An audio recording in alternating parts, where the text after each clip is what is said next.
Baik, Assalamualaikum warahmatullahi wabarakatuh.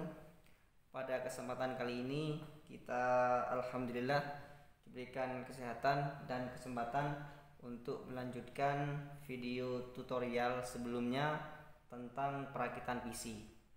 Video sebelumnya sudah kita rakit PC-nya. Kemudian pada kesempatan kali ini kita akan melakukan pengecekan terhadap PC yang kita rakit. Baik, langsung saja akan kita siapkan. Ini mouse-nya akan saya buka terlebih dahulu. Kemudian ini keyboardnya.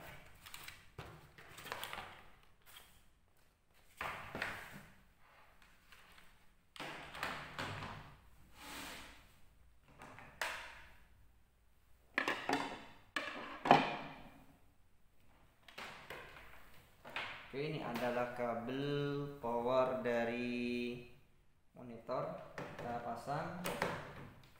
Kemudian ke monitornya pun juga kita pasang. Kita hidupkan. Belum hidup ternyata ya.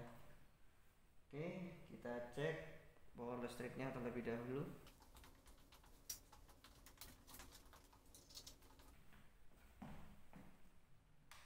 Nah, sudah hidup nih ya. Oke, monitor sudah hidup. Kemudian keyboard akan saya pasang di sini. Saya pasang. Kemudian mouse-nya akan saya pasang juga.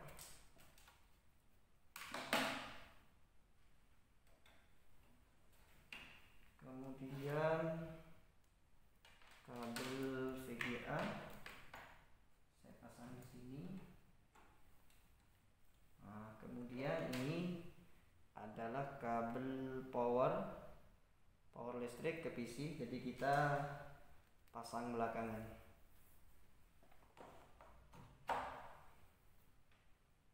Oke, saya pasang. Ini ada on off nya, jangan lupa.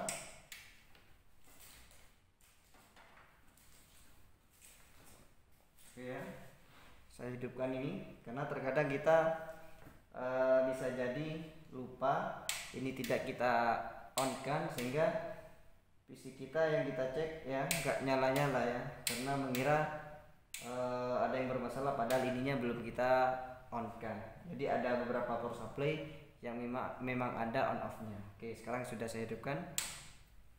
Kemudian saya rapikan ini biar mudah saja.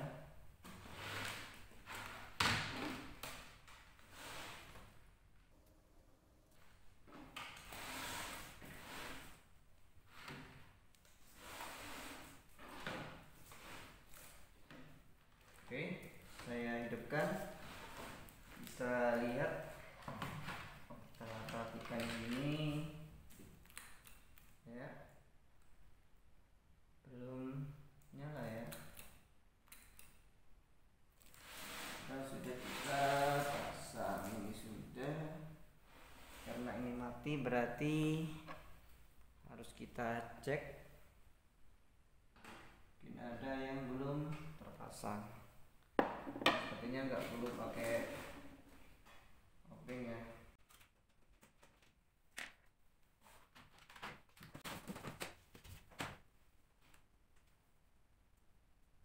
Kita cek semuanya sudah terpasang dengan normal.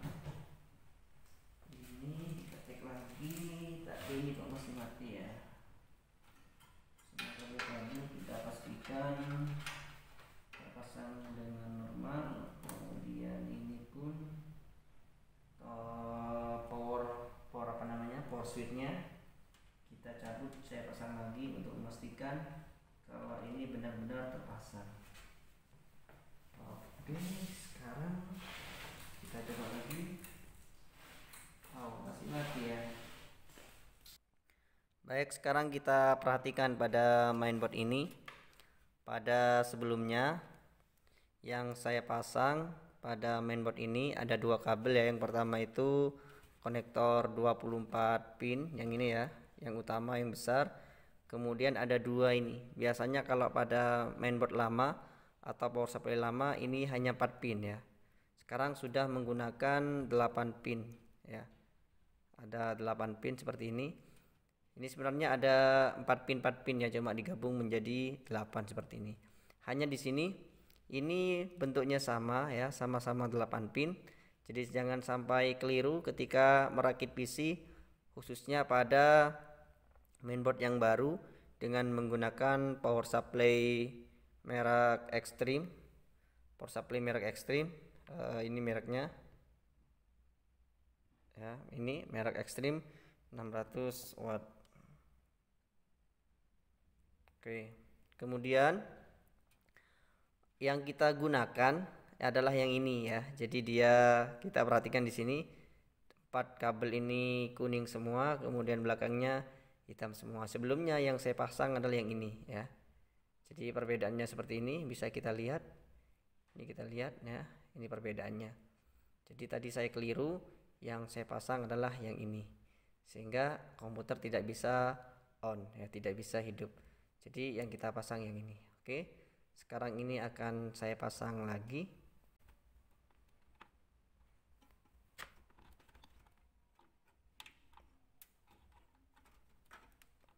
Oke, ini sudah terpasang semua. Kemudian tinggal kita rapikan saja.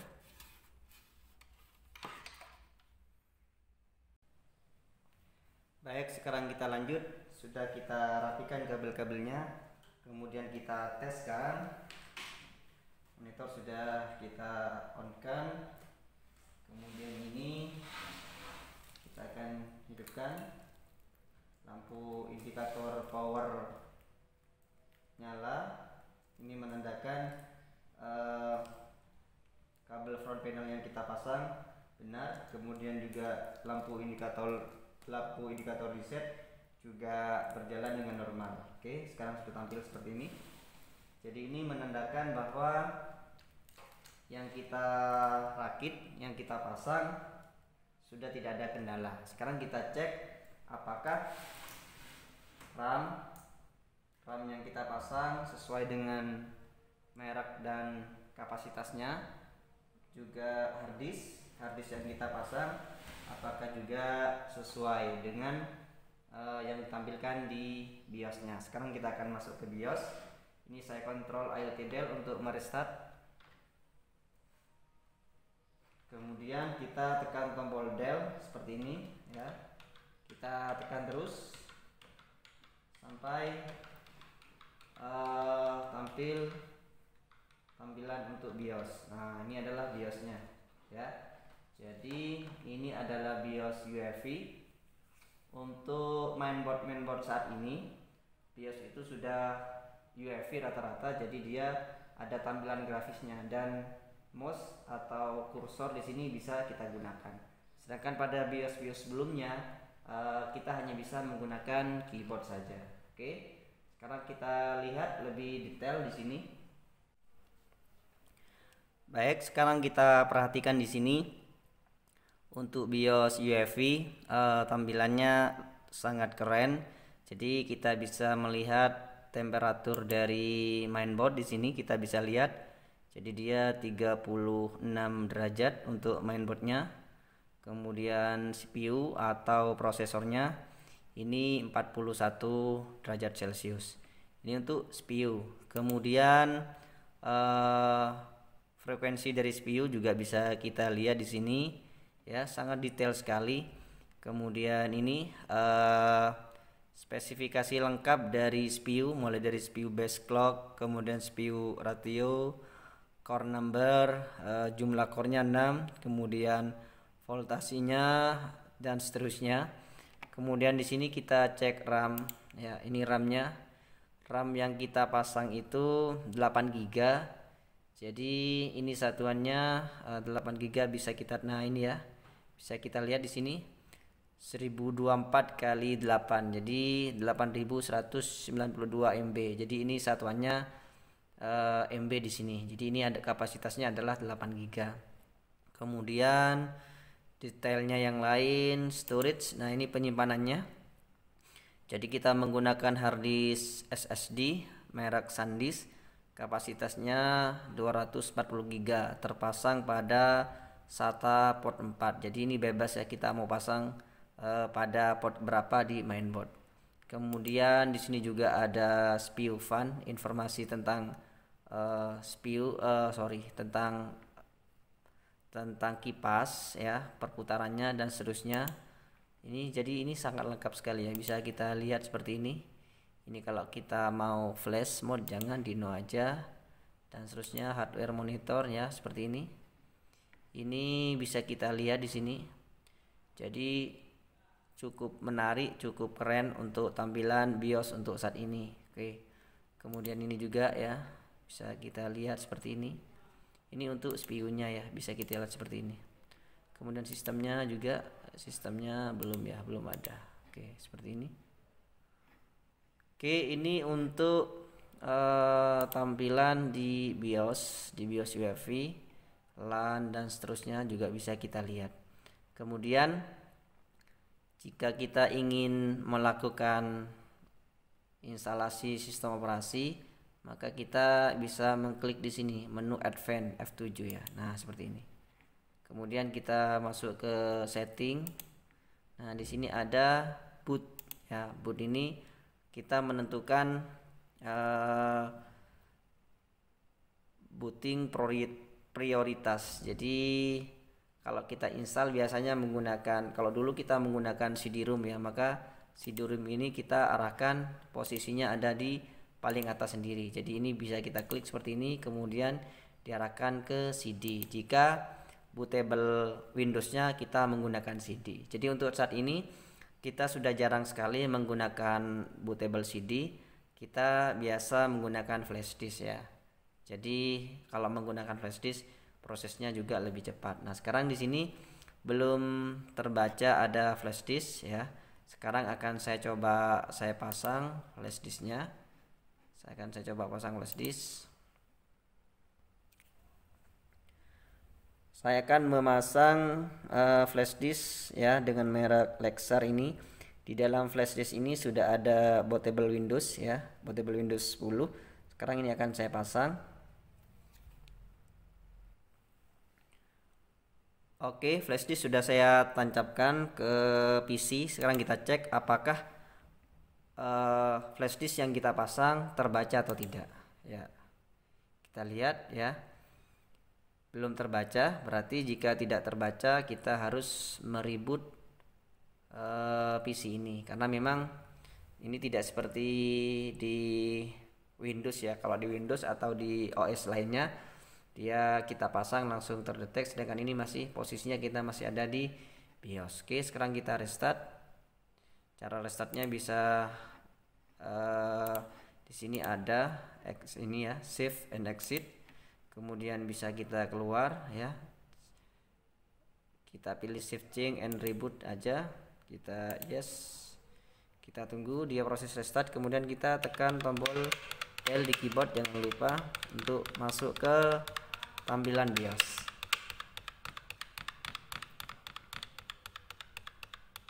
Oke, proses masuk ke BIOS.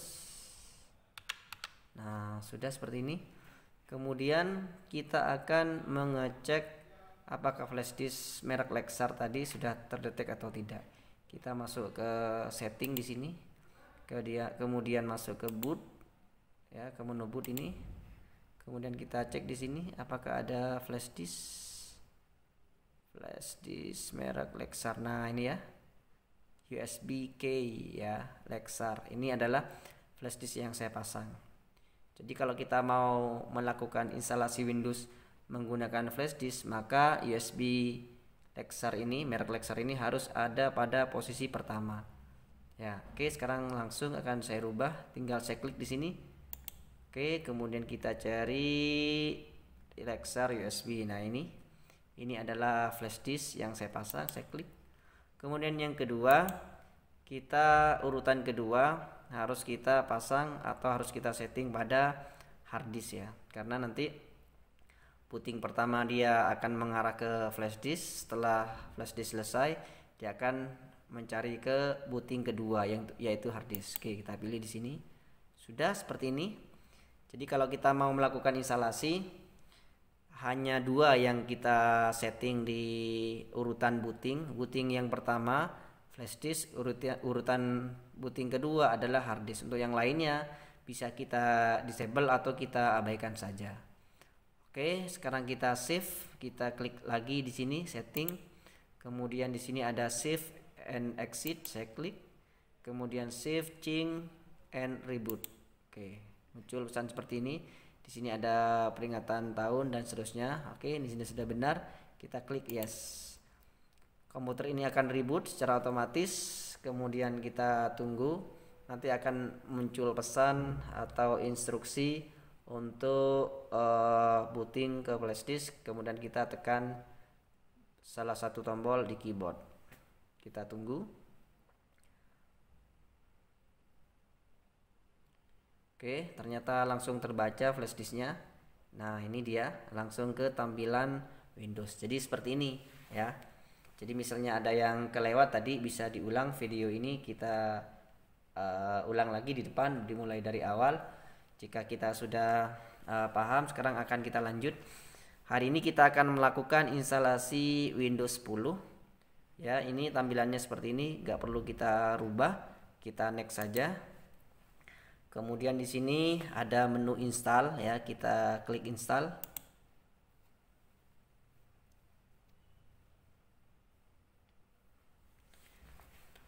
Oke, seperti ini. Kalau kita memiliki lisensi, kita masukkan lisensinya, atau lisensi itu kita pasang di akhir nanti ya, bisa kita lakukan di akhir nanti. Sekarang kita pilih I don't have a product key saja ya. Oke, klik. Oke, ini adalah macam-macam sistem operasi Windows 10. Saya biasa menggunakan Windows 10 Pro ya, seperti ini yang 64 bit arsitekturnya. Kemudian kita next. Ini adalah lisensi dari Microsoft ya, boleh dibaca bagi yang ingin membacanya. Bagi yang tidak ada masalah. Kita setujui, I accept lisensi, saya klik, kemudian saya klik next. Kemudian di sini ada dua, ada upgrade, ada custom. Perbedaannya apa? Perbedaannya adalah kalau upgrade, install Windows and keep file, setting and application. Jadi kita melakukan instalasi Windows, file yang ada, yang sebelumnya sudah ada filenya tidak hilang, tetap terjaga, baik itu settingannya atau konfigurasi yang ada pada Windows tersebut.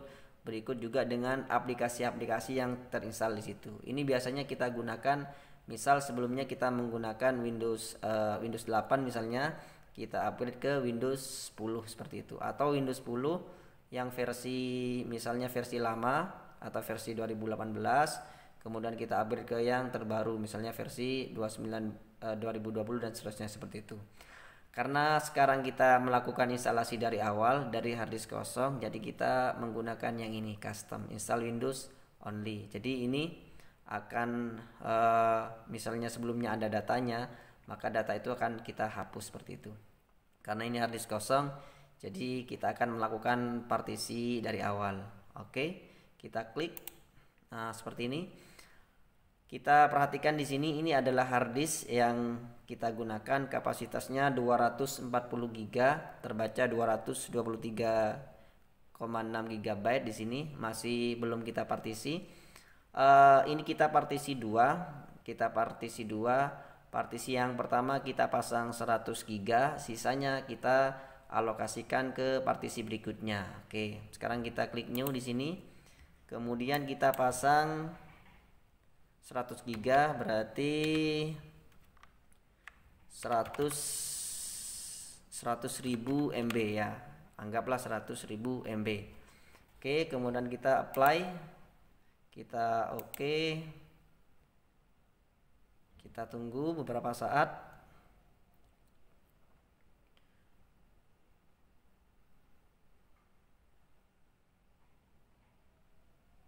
Oke, seperti ini.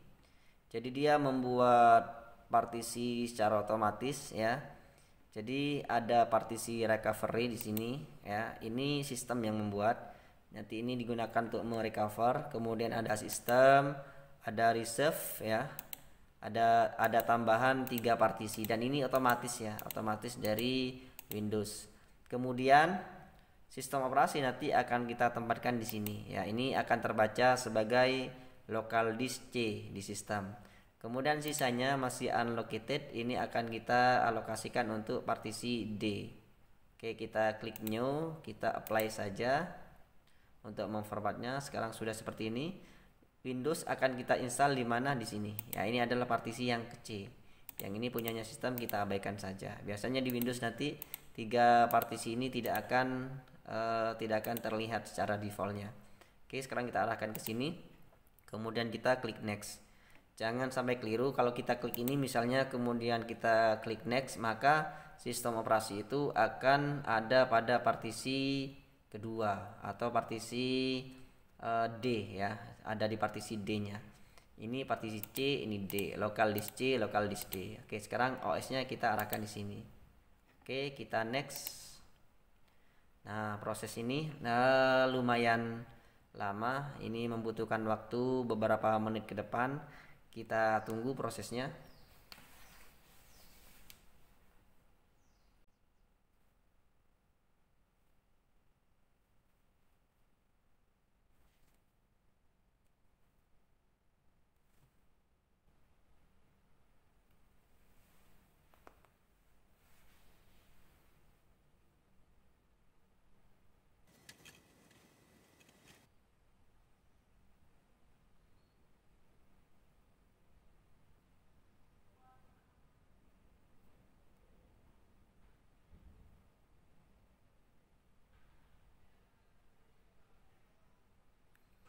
Oke, sekarang sudah proses restart.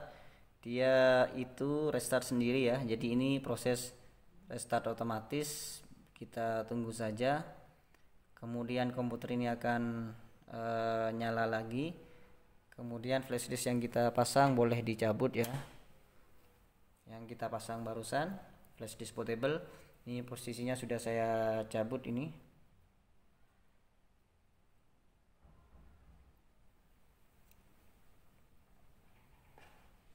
Walaupun kita tidak merubah urutan booting, tadi urutan booting yang pertama ke flashdisk, kedua ke harddisk, karena flashdisknya sudah saya cabut, maka otomatis dia akan mencari booting kedua. Booting kedua disetting pada harddisk. Dia akan membaca harddisk, di dalam harddisk sudah ada instalasi OS-nya, maka dia akan menampilkan OS yang terinstall di harddisk tersebut. Kita tunggu.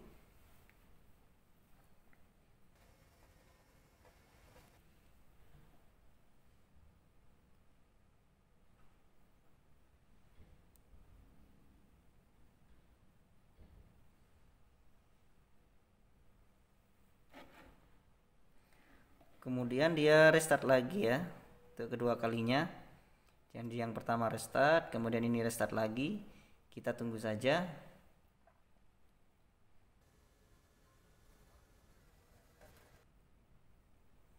Oke, seperti ini. Sekarang kita pilih yang kita inginkan, sesuaikan. Di sini saya tidak akan merubah, saya pilih yes saja. Kemudian untuk keyboard saya juga tidak akan mengubah-ubah, kita lanjut yes. Kemudian di sini kalau kita ingin menambahkan keyboard layout, kita abaikan saja, kita pilih skip. Kemudian di sini dia mengecek NIC atau LAN card yang terpasang. PC ini belum saya sambungkan ke internet, jadi saya skip aja, kita abaikan aja. Kemudian kita beri nama di sini, misal saya beri nama user seperti ini. Kemudian kita next. Bisa kita pasang password ya. Kalau kita tidak menginginkan password, kita abaikan saja, dikosongkan aja. Kemudian kita klik next. Seperti ini make Cortana your personal assistant, kita pilih yes. Kemudian ini ya kita yes saja, kita accept, kita setujui ya. Kalau mau dirubah boleh ya, disesuaikan dengan kebutuhan. Ini akan saya buat default, kita accept saja, kita setujui. Ini tulisannya hi ya, kok nggak jelas ya.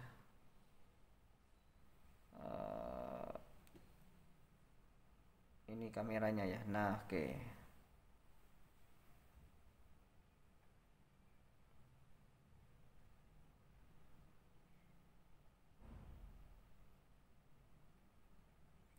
Ini membutuhkan beberapa menit, kita tunggu saja. Tidak perlu kita melakukan config-config yang lain. Kita tunggu saja sampai proses ini selesai.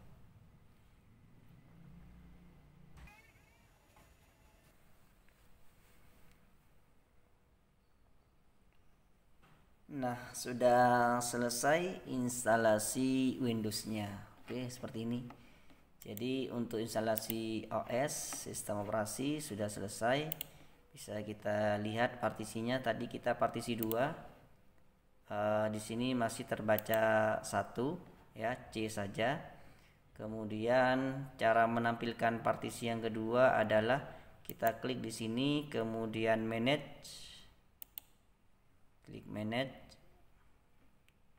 Kemudian di sini ada disk management. Nah, ini. Oke, kita perhatikan di sini. Jadi ini partisi yang kita buat tadi. Ya, ada recover, kemudian dan seterusnya. Ini C. Ini adalah partisi yang D ya. Jadi kita klik kanan supaya dia tampil. Kita pilih change drive letter. Kemudian kita klik. Gak kelihatan ya. Sorry, saya ulang gitu ya, karena tadi kayaknya nggak jelas. Sini, kemudian ini kita klik this PC, kita klik manage. Kemudian di sini ada disk management.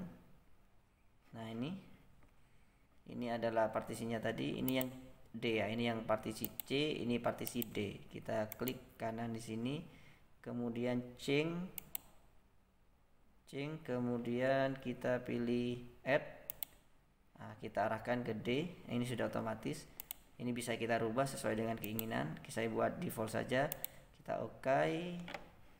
Kita close ini. Sekarang dia sudah tampil. Minta format, kita format saja. Oke, kita start. Kita OK. Oke, selesai.